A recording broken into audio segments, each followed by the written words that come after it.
Good morning, everyone. This is the lecture of science of class 8, and today we are going to discuss about role of hormones in initiating reproductive function. This is our chapter number 10, age of adolescence. Okay, so in this chapter we are going to study about role of hormones in initiating reproductive function. So, as we know that the changes which occurs at adolescence are controlled by hormones. हम लोग जानते हैं कि हमारे ये जो time period होता है जिसे हम adolescence टाइम पीरियड कहते हैं या टीनेज कहते हैं, तो इस टाइम पीरियड में जो भी हमारे बॉडी में चेंजेस होते हैं वो किसकी वजह से होते हैं? हार्मोन्स की वजह से. ठीक है, तो अब ये हार्मोन्स कैसे वर्क करते हैं उसमें आप देखिए, यहाँ पर ये पूरा एक शॉर्ट फॉर्म में अरेंज किया हुआ है. हार्मोन्स कैसे काम करते हैं और कहाँ से स्टार्ट होते हैं, कहाँ से प्रोड्यूस होते हैं. यहाँ पर देखिए, hormones from pituitary glands stimulated ovaries and testis to release estrogen. Estrogen एक फीमेल हार्मोन है, राइट, एंड टेस्टोस्टेरोन ये क्या है? Male hormone. ठीक है, तो सबसे पहले देखिए, पिट्यूटरी ग्लैंड्स जो हैं वो ओवरीज और टेस्टिस, ओवरीज किस में होती है? फीमेल्स में, और टेस्टिस मेल्स में. ठीक है, तो पिट्यूटरी ग्लैंड्स जो हैं वो ओवरीज और टेस्टिस को स्टिमुलेट करती हैं कि वो हार्मोन्स को क्या करें? प्रोड्यूस करें. अब फीमेल्स में पिट्यूटरी ग्लैंड्स जो हैं वो ओवरीज को स्टिमुलेट करती हैं और ओवरीज जो है एस्ट्रोजन हार्मोन प्रोड्यूस करता है. ठीक है, रिलीज करता है. अब पिट्यूटरी ग्लैंड्स जो है मेल्स में टेस्टिस को स्टिमुलेट करती हैं और वो टेस्टोस्टेरोन हार्मोन को रिलीज करता है. अब इसके बाद देखिए, ये हार्मोन्स जो हैं रिलीज होते हैं किस में? ब्लड स्ट्रीम में. ठीक है, ये हार्मोन्स जो हैं वो ब्लड स्ट्रीम में रिलीज कर दिए जाते हैं. किसके द्वारा? टेस्टिस. मेल्स में टेस्टिस जो है वो हार्मोन्स को ब्लड स्ट्रीम में रिलीज कर देता है, और फीमेल्स में जो ओवरीज हैं वो हार्मोन्स को ब्लड स्ट्रीम में रिलीज कर देती है. And rich part of the body, और ये जो है जिन बॉडी पार्ट्स में पहुंचने होते हैं ये हार्मोन्स, उन बॉडी पार्ट्स में पहुंचते हैं जिन्हें आप टारगेट साइट कहते हैं. ठीक है, अब देखिए, ये हार्मोन्स टारगेट साइट पर, दैट मीन्स जिन बॉडी पार्ट्स में पहुंचना होता है वहां पर पहुंचते हैं, और stimulated changes in the body at onset of puberty, और बॉडी में प्यूबर्टी के टाइम पर जो जो चेंजेस आते हैं वो इन हार्मोन्स की वजह से ही आते हैं. ठीक है, जैसे कि फीमेल्स में ओवरीज जो है एस्ट्रोजन हार्मोन्स को रिलीज कर देती हैं ब्लड स्ट्रीम में, और फिर जिस बॉडी पार्ट पर उन हार्मोन्स को पहुंचना होता है उसे आप टारगेट साइट कहते हैं, उस बॉडी पार्ट पर वो हार्मोन्स पहुंच जाते हैं और उसमें होने वाले चेंजेस उन्हीं हार्मोन्स की वजह से होते हैं. एज इट इज़ मेल्स में जो टेस्टिस हैं, पिट्यूटरी ग्लैंड्स टेस्टिस को स्टिमुलेट करती हैं. टेस्टिस जो है टेस्टोस्टेरोन हार्मोन्स को रिलीज करते हैं किसमें? ब्लड स्ट्रीम में. अब ये ब्लड स्ट्रीम में रिलीज हुआ हार्मोन टारगेट साइट तक पहुंचता है, और फिर टारगेट साइट पर जो चेंजेस होते हैं प्यूबर्टी के टाइम पर वो इसी हार्मोन की वजह से होते हैं. ठीक है, अब हम पढ़ेंगे secondary sexual characters. Secondary sexual characters क्या है? देखिए, the male hormone is release by the testis at the onset of puberty. Similarly, in girls, ovaries begins to produce the female hormones estrogen. As a result of secretion of these hormones, boys and girls develop some characters. ठीक है, अब देखिए, mails जो हैं उनमें male hormone testosterone release होता है testis के द्वारा. ठीक है, और प्यूबर्टी टाइम पीरियड पे जो चेंजेस होते हैं वो इसी हार्मोन की वजह से होते हैं. गर्ल्स में ओवेरीज जो हैं वो प्रोड्यूस करती हैं फीमेल हार्मोन जिसे आप एस्ट्रोजन कहते हैं. ठीक है, अब इन्हीं हार्मोन्स की वजह से बॉयज़ और गर्ल्स में कुछ डेवलपमेंट स्टार्ट होते हैं जिन्हें आप सेकेंडरी सेक्सुअल कैरेक्टर्स कहते हैं. ठीक है, बॉयज़ और गर्ल्स में कुछ डेवलपमेंट स्टार्ट होते हैं जो उन्हें क्या करते हैं? एक दूसरे से अलग करते हैं. ठीक है, जिसे आप सेकेंडरी सेक्सुअल कैरेक्टर्स कहते हैं. अब सेकेंडरी सेक्सुअल कैरेक्टर्स कौन कौन से होते हैं जो बॉयज़ और गर्ल्स में डिफरेंस बनाते हैं, यानी कि बॉडी शेप में डिफरेंस बनाते हैं, कुछ चीज़ें अलग अलग होती हैं जो बॉयज़ और गर्ल्स में, कुछ कैरेक्टर्स जो हैं वो बॉयज़ और गर्ल्स में अलग अलग डेवलप होते हैं. ठीक है, तो वो होते हैं सेकेंडरी सेक्सुअल कैरेक्टर्स। अब हम देखते हैं कि बॉयज़ में सेकेंडरी सेक्सुअल कैरेक्टर्स क्या क्या होते हैं और गर्ल्स में क्या क्या होते हैं। ओके, नाउ लिसन बेटा, secondary sexual characters, the following are the secondary sexual characters of males. Males में देखिए सेकेंडरी सेक्सुअल कैरेक्टर्स कौन कौन से होते हैं? Facial hair, moustache and beard. ठीक है, देखिए फेस पर हेयर्स की ग्रोथ, ठीक है, जैसे कि आप बियर्ड्स एंड मुस्टेच जो है वो देखते हैं बॉयज़ के फेस पे। Hair on the chest, hair under the arms and in the pubic regions. ठीक है, ये तो हो गए secondary sexual characters in males. अब देखिए secondary sexual characters in females, enlargement of breast during puberty, hair under the arms and in the pubic regions. ये हो गए आपके गर्ल्स के सेकेंडरी कैरेक्टर्स। ठीक है, अब देखिए रिप्रोडक्टिव फेज इन ह्यूमंस, अब इसके बारे में हम स्टडी करते हैं। During adolescence males and females become capable of reproduction when their testis and ovaries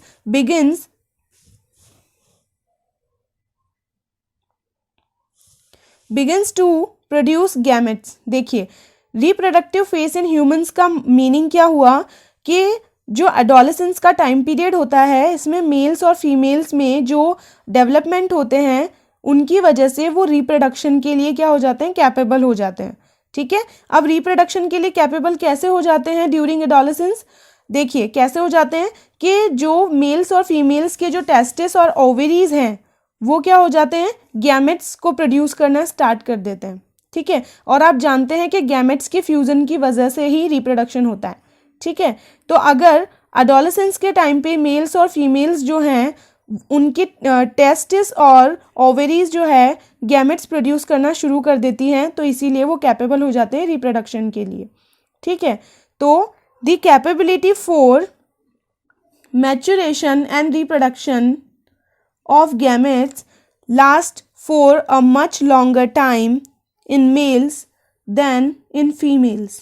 अब देखिए क्या लिखा है कि the capability for maturation and production of gametes last for a much longer time in males than in females। अब ये जो maturation और जो gametes के production की जो टाइम है वो ज़्यादा लंबा होता है मेल्स में as compare to females. That means कि मेल्स जो हैं वो रिप्रोडक्शन के लिए ज़्यादा लंबे टाइम तक कैपेबल होते हैं। ठीक है, और फीमेल्स का एक फ़िक्स टाइम होता है जब वो गैमेट्स प्रोड्यूस करना बंद कर देती हैं। ठीक है, तो जो capability of production of gametes है वो मेल्स में ज़्यादा लंबे टाइम पीरियड के लिए होता है और फीमेल्स में कम टाइम पीरियड के लिए होता है। ठीक है, तो अब देखिए रिप्रोडक्शन फेज इन फीमेल्स। अब रिप्रोडक्शन फेज कितना है? जैसा कि हमने अभी देखा कि मैंने आपसे कहा कि जो प्रोडक्शन ऑफ गैमेट्स है वो मेल्स में ज़्यादा लंबे टाइम तक के लिए रहता है और जो फीमेल्स हैं वो एक टाइम पीरियड पे गैमेट्स को प्रोड्यूस करना बंद कर देती हैं। ठीक है, तो उस टाइम पीरियड के बारे में देखते हैं हम लोग। देखिए reproduction phase in females, The reproduction phase of females start at puberty at the age of 10 to 12 years। Reproduction phase जो है फीमेल्स का वो कब से स्टार्ट होता है? 10 to 12 ईयर्स से स्टार्ट होता है and generally last till the age of approximately 45 to 50 years. तो कहने का क्या मतलब है? देखिए कि जो प्यूबर्टी टाइम पीरियड है जब फीमेल्स जो हैं कैपेबल होना शुरू करती हैं रिप्रोडक्शन के लिए वो प्यूबर्टी एज होती है 10 से 12 ईयर्स। यानी कि फीमेल्स जो है रिप्रोडक्शन के लिए कैपेबल होना शुरू करती हैं 10 से 12 ईयर्स की एज में और उसके बाद इनका जो रिप्रोडक्शन की कैपेबिलिटी है यानी कि गैमेट्स प्रोड्यूस करने की जो कैपेबिलिटी है वो 45 to 50 ईयर्स में ख़त्म हो जाती है। दैट मीन्स गैमेट्स प्रोड्यूस करना बंद कर देती हैं फीमेल्स 45 और 50 ईयर्स की जब तक वो हो पाती हैं। ठीक है, the first menstrual flow in females begins at puberty and is called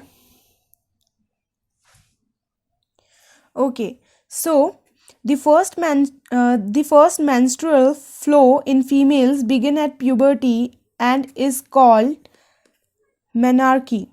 okay, देखिए जब फीमेल्स का जो फर्स्ट मेंस्ट्रुअल फ्लो स्टार्ट होता है उसे आप कहते हैं मेनार्की। ठीक है। Once started menstruation occurs once in about 28 to 30 days. ठीक है। जो मेंस्ट्रुएशन जो टाइम पीरियड होता है वो 20 से 30 डेज के बाद वापस शुरू होता है। लाइक 3 डेज का टाइम पीरियड होता है जब मेंस्ट्रुएशन रहता है, ठीक है, फीमेल्स में, और आफ्टर 28 और 30 डेज मेंस्ट्रुएशन टाइम पीरियड फिर से स्टार्ट होता है। ओके, तो यहाँ पर लिखा है कि वंस स्टार्टेड, एक बार अगर मेंस्ट्रुएशन स्टार्ट हो जाता है वो 3 डेज तक रहता है और उसके बाद मेंस्ट्रुएशन जो है वो 28 से लेकर 30 डेज के बाद वापस स्टार्ट होता है। ठीक है।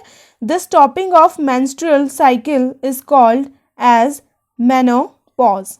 ठीक है। The stopping of menstrual cycle is called as menopause. ठीक है। अब देखिए मेंस्ट्रुएशन टाइम पीरियड क्या होता है। मेंस्ट्रुएशन फ्लो जो है फीमेल्स में स्टार्ट होता है प्यूबर्टी टाइम पीरियड पर। ठीक है। Puberty time period means 10 to 12 years से लेकर 10 to 12 ईयर्स से स्टार्ट होना शुरू होता है। ठीक है। प्यूबर्टी टाइम पीरियड में मेंस्ट्रुएशन स्टार्ट होता है फीमेल्स में। ठीक है।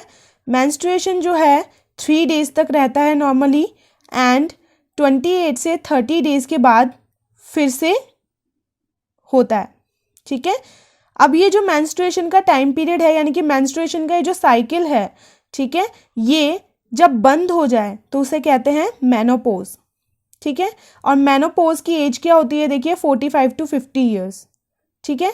इसीलिए कहा जाता है कि जो फीमेल्स हैं उनमें रिप्रोडक्शन फेज स्टार्ट होता है 10 to 12 ईयर्स से, एज ऑफ 10 to 12 ईयर्स में, और जो रिप्रोडक्शन फेज ख़त्म होता है वो होता है 45 से लेकर 50 ईयर्स तक की एज में। ठीक है। क्यों ख़त्म हो जाता है, देखिए क्योंकि मेंस्ट्रुएशन टाइम पीरियड ख़त्म हो जाता है। जैसे ही मेंस्ट्रुएशन टाइम पीरियड ख़त्म हो जाए दैट मीन्स मेनोपॉज हो जाए। ठीक है। तो जो फीमेल होती है वो रिप्रोडक्शन के लिए एबल नहीं रहती। ठीक है। इसीलिए कहा जाता है कि जो मेल्स हैं उनमें रिप्रोडक्टिव कैपेबिलिटी फीमेल्स के कंपैरिजन में ज़्यादा लंबे टाइम तक होती है। ठीक है। फीमेल्स में रिप्रोडक्टिव कैपेबिलिटी कब तक होती है, 10 to 12 ईयर्स से स्टार्ट होती है और 45 से लेकर 45 to 50 ईयर्स में वो ख़त्म हो जाती है। ठीक है। तो हम समझ गए कि जब तक मेंस्ट्रुएशन स्टार्ट रहेगा फीमेल्स में तभी तक वो रिप्रोडक्टिव कैपेबिलिटी रखती हैं। ठीक है। मेंस्ट्रुएशन टाइम पीरियड जैसे ही ख़त्म हो जाता है रिप्रोडक्टिव कैपेबिलिटी भी ख़त्म हो जाती है। ठीक है। तो अब रिप्रोडक्टिव कैपेबिलिटी फीमेल्स में कौन सी एज से कौन सी एज तक रहती है, at the age of 10 to 12 years start होती है और 45 to 50 ईयर्स में ये ख़त्म हो जाती है, क्योंकि 45 to 50 ईयर्स में मेनोपॉज हो जाता है। ठीक है। दैट मीन्स मेंस्ट्रुएशन साइकिल जो है ख़त्म हो जाता है, बंद हो जाता है। ठीक है। Now the menstrual cycle consist of the following phases. This cycle repeats every 28 days. अब हम देखते हैं कि मेंस्ट्रुएशन साइकिल में कौन कौन से फेजेस होते हैं। Day 1 to 7 menstruation. Day 8 to 11 the lining of the uterus thickness, preparation of the eggs.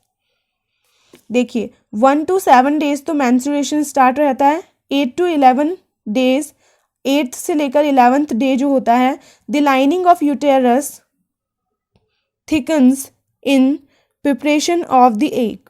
ठीक है। यूटेरस जो है उसकी जो लाइनिंग होती है, ब्लड लाइनिंग, वो क्या होती रहती है, थिक होती रहती है, क्योंकि वो एग के लिए प्रिपेयर कर रही है अपने आप को। डे 14 डे पर ओव्यूलेशन ऑफ एग, यानी कि जो ओवरीज हैं वो एग्स प्रोड्यूस करना स्टार्ट कर देती हैं। ठीक है। मेंस्ट्रुएशन के 14th डे पर, मेंस्ट्रुएशन जब स्टार्ट होता है उससे 14th डे पर ओव्यूलेशन स्टार्ट हो जाता है। ठीक है। 18 से लेकर 15 डे में क्या होता है, देखिए if fertilisation has not taken place the uterine lining will start fading. अब देखिए अगर फर्टिलाइजेशन नहीं होता तो फिर यूटेरस पे जो थिक लाइन बनी थी, ब्लड की जो लेयर बनी थी थिक, वो क्या होती है, फेड होना स्टार्ट हो जाती है।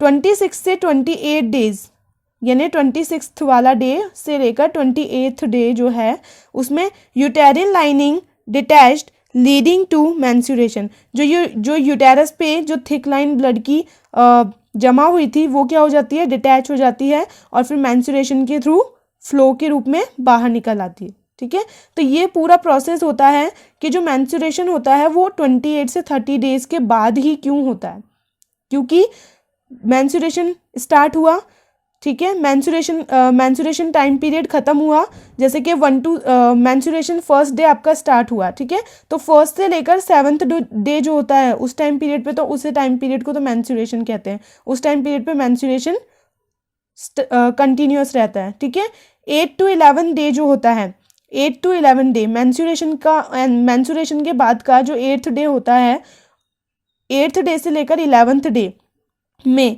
जो यूटेरस होता है वो अपने आप को ब्लड की थिक लेयर जमा करके अपने यूटेरस जो है अपने ऊपर ब्लड की एक थिक लेयर जमा कर लेता है और अपने आप को प्रिपेयर करता है एग के लिए। जो डे 14 होता है उसमें ओव्यूलेशन होता है, यानी कि एग प्रोड्यूस होना स्टार्ट होता है।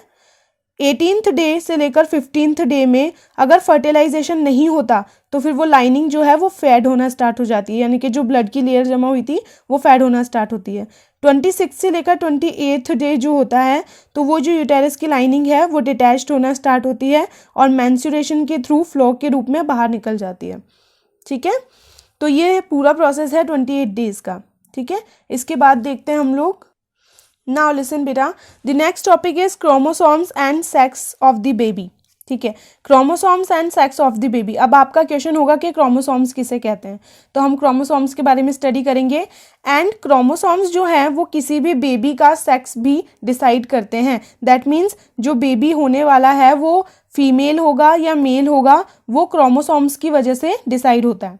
ठीक है, अब देखिए गैमेट्स, एग एंड स्पर्म। आप जानते हैं कि एग जो है वो फीमेल गैमेट है, स्पर्म जो है वो मेल गैमेट है। ठीक है, contain thread like structure called chromosomes.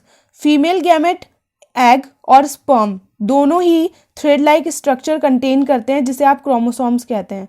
विच कंटेन जेनेटिक मटीरियल, जिसमें जेनेटिक मटीरियल होता है। All humans being have 23 pair of chromosome.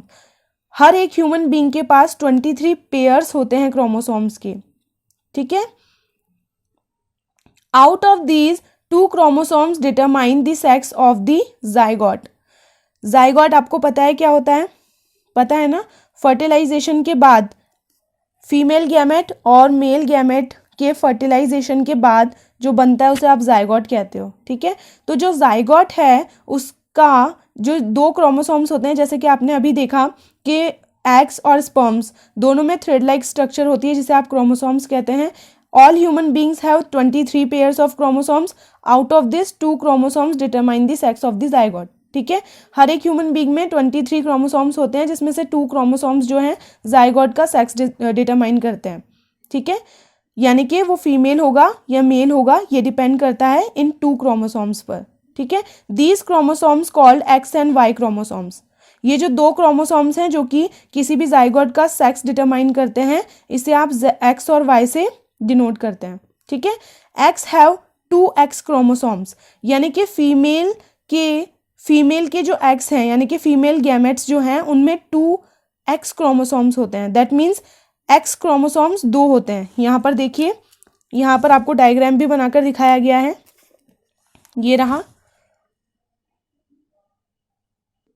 देखिए यहाँ पर फीमेल के 2 एक्स क्रोमोसोम्स होते हैं, यानी कि एक्स क्रोमोसोम्स 2 होते हैं, और मेल्स में एक एक्स क्रोमोसोम होता है और एक वाई क्रोमोसोम होता है।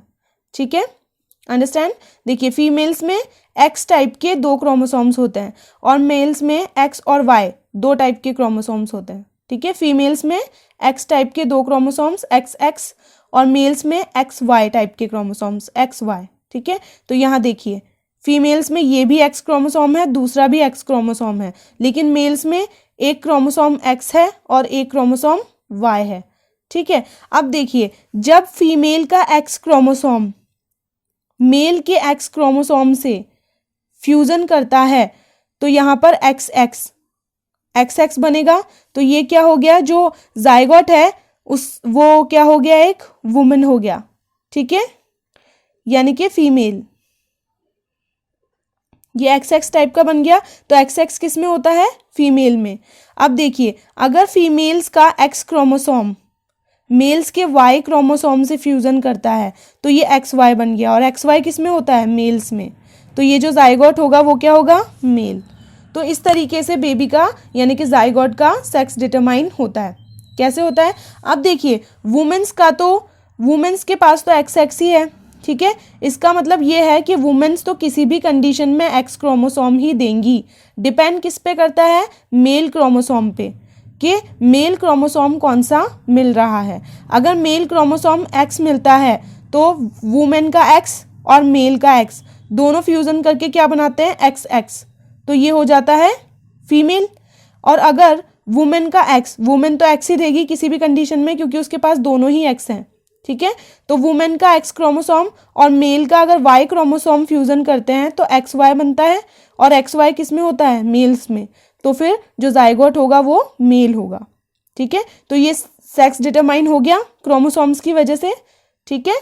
तो अब देखिए आगे, ठीक है, अब देखिए, अब इससे हमें क्या पता चला बेटा कि जो मेल्स के क्रोमोसोम्स होते हैं वही रेस्पॉन्सिबल होते हैं कि जो बनने वाला जो बेबी है, बनने वाला जो चाइल्ड है, उसका सेक्स क्या होगा, ये डिपेंड करता है किस पे, मेल क्रोमोसोम्स पे।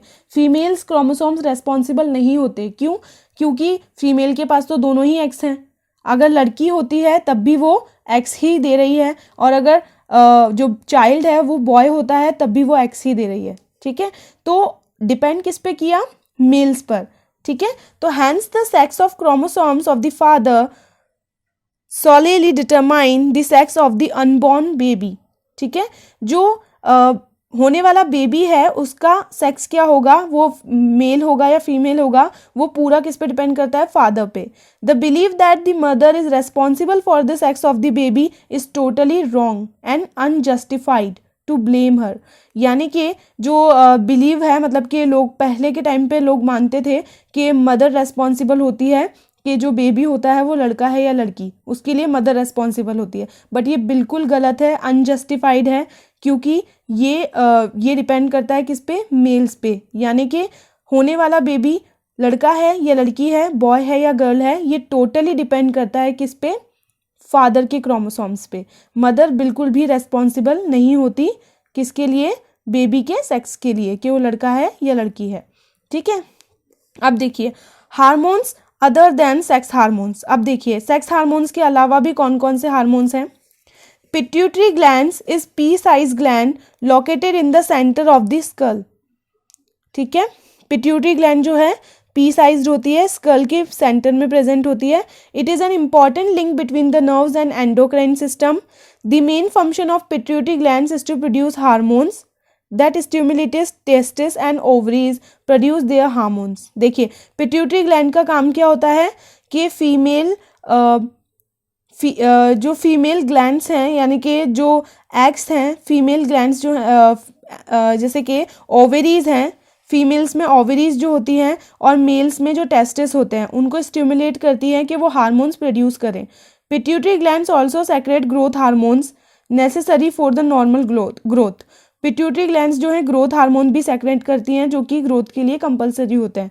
इन our body there are other glands like thyroid, pancreas and adrenals in endocrine system. Let us study each of these hormones in detail. अब देखिए चलिए इन हार्मोन्स के बारे में डिटेल से पढ़ते हैं। थायराइड ग्लैंड्स क्या काम करती हैं, देखिए the thyroid glands produce a hormone called thyroxine. अब इस हार्मोन का काम क्या होता है, inability of thyroid gland to produce thyroxine result goitre. देखिए थायराइड ग्लैंड जो हैं वो थायरोक्सिन हार्मोन प्रोड्यूस करती हैं। अगर थायराइड ग्लैंड्स जो हैं थायरोक्सिन हार्मोन्स कम प्रोड्यूस कर रही हैं तो फिर गॉइटर डिजीज भी हो सकती है, ठीक है। Pancreas produces a hormone called insulin. Pancreas कौन सा हार्मोन प्रोड्यूस करती हैं, इंसुलिन, अंडरलाइन कर लीजिएगा। If insulin is not produce in sufficient amount it leads to diseases called diabetes। अब देखिए मैं आपको बता देती हूँ बेटा कि थायराइड ग्लैंड्स जो हैं थायरोक्सिन हार्मोन्स प्रोड्यूस करती हैं। थायरोक्सिन हार्मोन्स जो हैं वो आयोडीन की कमी को पूरा करते हैं। ठीक है, अगर थायरोक्सिन हार्मोन्स नहीं प्रोड्यूस हो रहे हैं या कम प्रोड्यूस हो रहे हैं तो गॉइटर डिजीज हो सकती है। अब यहाँ पर जो पैनक्रीज है, पैनक्रीज प्रोड्यूस करती है इंसुलिन हार्मोन। इंसुलिन हार्मोन जो है वो आपकी बॉडी में शुगर लेवल को कंट्रोल करता है। अगर इंसुलिन हार्मोन सफिशिएंट अमाउंट नहीं इसका अगर प्रोड्यूस हो रहा है तो आपको डायबिटीज़ भी हो सकती है। अब देखिए एड्रेनल ग्लैंड्स, एड्रेनल ग्लैंड्स जो है ये कौन सा हार्मोन्स देखते हैं प्रोड्यूस करते हैं। Adrenal glands secrets hormones that maintain the correct salt balance in the body. ये एड्रेनल ग्लैंड्स जो है हार्मोन्स प्रोड्यूस करते हैं जो कि हमारी बॉडी में या हमारे ब्लड में सॉल्ट की मात्रा को फिक्स रखते हैं। ठीक है, करेक्ट रखते हैं। It produces a hormone called adrenaline. ये एड्रेनलिन हार्मोन्स को प्रोड्यूस करता है which helps the body to adjust the various condition like stress, hunger etcetera. ठीक है, एड्रेनल ग्लैंड्स जो हैं एड्रेनलिन हार्मोन्स प्रोड्यूस करते हैं जो कि हमारी बॉडी में स्ट्रेस, हंगर इन सबको कंट्रोल करते हैं। Now let us study about role of hormones in completing the life cycle of insect and frogs. देखिए हार्मोन्स का कैसे रोल होता है इंसेक्ट्स और फ्रॉग्स की लाइफ साइकिल को कंप्लीट करने में। जैसा कि हम जानते हैं, हमने पहले भी लाइफ साइकिल के बारे में पढ़ा है सिल्क मोथ और फ्रॉग के। During the entire life cycle of silk moth and frog various stages of growth is seen.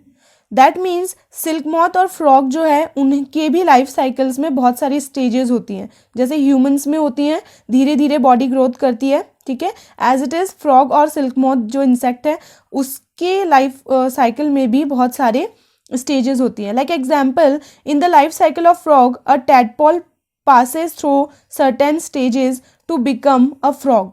ठीक है, जैसे ह्यूमंस में जाइगोट होता है ना, वैसे ही फ्रॉग्स में टैडपोल। ठीक है, जैसे जाइगोट बहुत सारी स्टेजेस क्रॉस करके एक पूरा बॉडी फॉर्मेशन लेता है, वैसे ही टैडपोल जो है अपनी लाइफ में काफ़ी स्टेजेस को क्रॉस करते हुए एक फ्रॉग बनता है। This change from larva to adult is called metamorphosis. ठीक है, दैट मीन्स अब देखिए अगर आप उसकी बात करें, सिल्क मोथ की बात करें, तो उसमें भी लार्वा से वो चेंज होता है एक एडल्ट में। ठीक है, तो ये जो बॉडी में ग्रोथ स्टार्ट होती है, इससे कुछ चेंजेस होते हैं, इसे आप मेटामॉर्फोसिस कहते हैं। ठीक है, दैट मीन्स लार्वा से एडल्ट में चेंज होने में बॉडी में कुछ चेंजेस हुए हैं। ठीक है, नेचुरल चेंजेस हुए हैं। तो किसी भी इंसेक्ट या ह्यूमन बीइंग की बॉडी में जो चेंजेस होते हैं, जो नेचुरल चेंजेस होते हैं उसकी ग्रोथ से रिलेटेड, उसे आप कहते हैं मेटामॉर्फोसिस। ठीक है, इन insect Metamorphosis is contributed bye an insect hormones. ठीक है, इन frog Metamorphosis is controlled by the thyroxine hormone.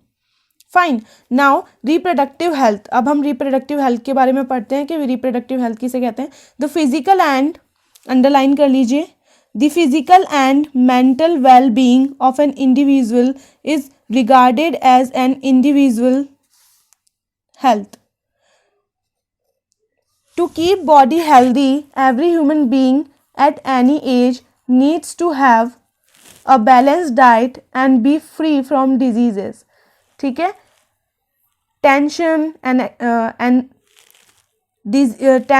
Tension diseases and anxiety, इन सब से क्या होना चाहिए, फ्री होना चाहिए ह्यूमन को। दैट मीन्स रिप्रोडक्टिव हेल्थ का मीनिंग क्या हो गया, फिजिकली, मेंटली हर एक इंडिविजुअल को हेल्दी होना चाहिए, इसे आप रिप्रोडक्टिव हेल्थ कह सकते हैं।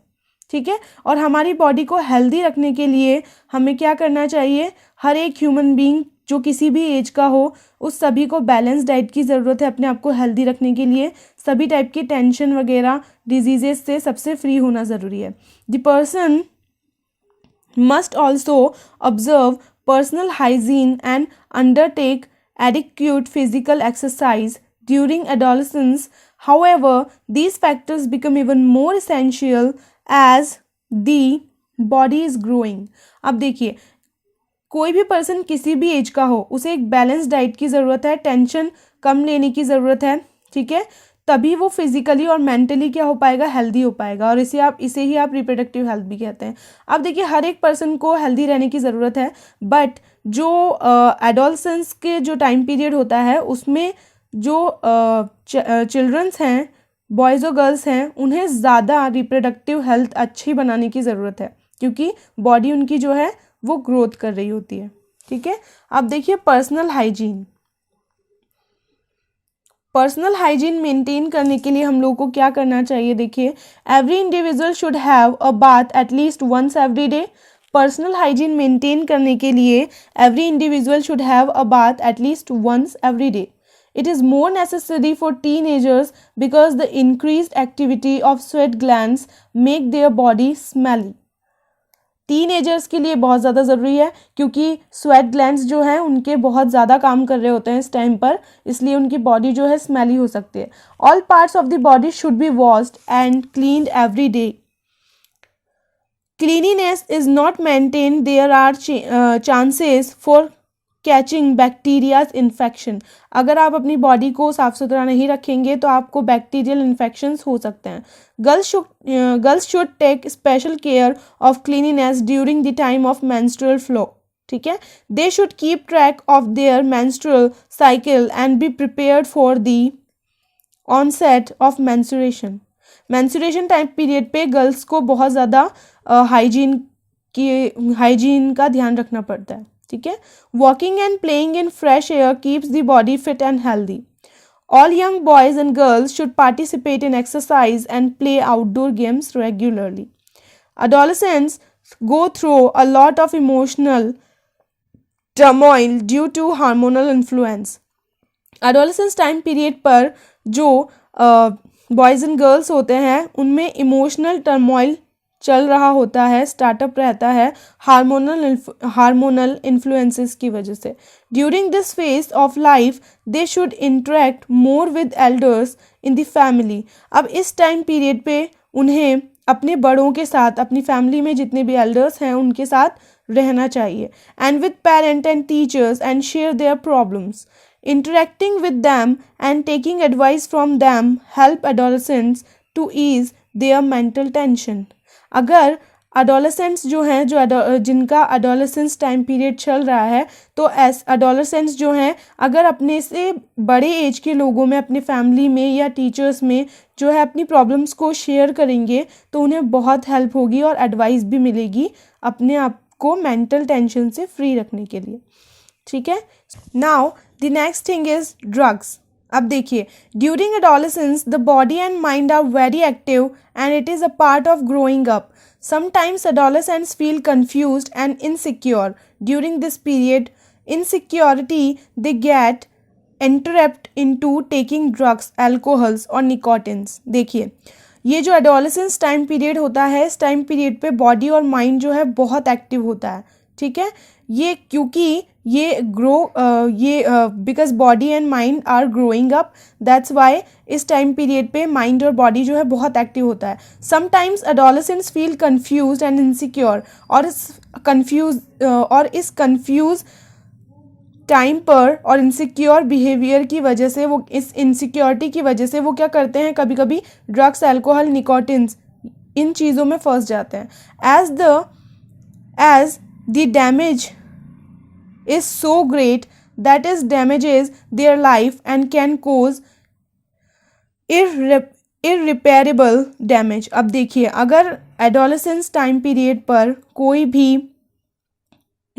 भी चिल्ड्रन जो है, कोई भी पर्सन जो है, अगर इस टाइम पीरियड पे इनसिक्योरिटी की वजह से ड्रग्स, अल्कोहल, निकोटिन्स अगर इन सारी चीज़ों में फंस जाता है तो ये बहुत ही ज़्यादा बाद में उसके लिए इररिपेरेबल डैमेज का कारण होता है. ठीक है, बहुत ज़्यादा हार्म कर देता है लाइफ को और बाद में ये जो हार्म जो है वो रिपेयर नहीं हो सकता. ठीक है, तो इन चीज़ों से हम हमेशा दूर रहें.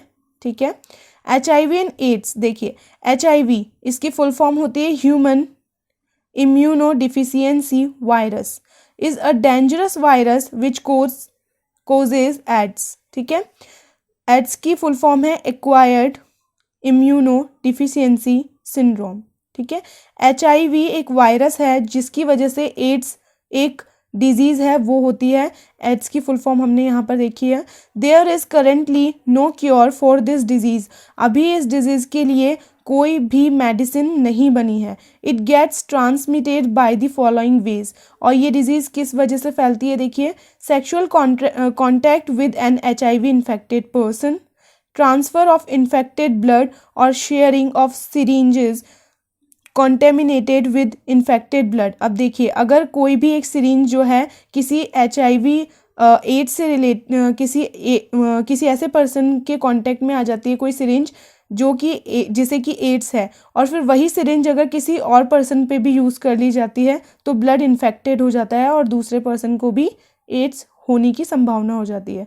From an infected mother to an infant at birth, अगर एड्स से इन्फेक्टेड है कोई मदर तो फिर उसका जो बेबी है उसे भी होने की संभावना होती है एड्स। ठीक है, from an infected mother to an infant through breast milk, अगर कोई भी बेबी है, अगर वो अपनी जो उसकी मदर है, अगर वो जो बेबी है वो फीडिंग कर रहा है अपनी मदर से, तो ब्रेस्ट मिल्क के द्वारा भी जो बेबी है वो इन्फेक्टेड हो सकता है। ठीक है, now this is the chapter this was the chapter number 10, and this chapter is finished now. So thank you and have a nice day. Take care.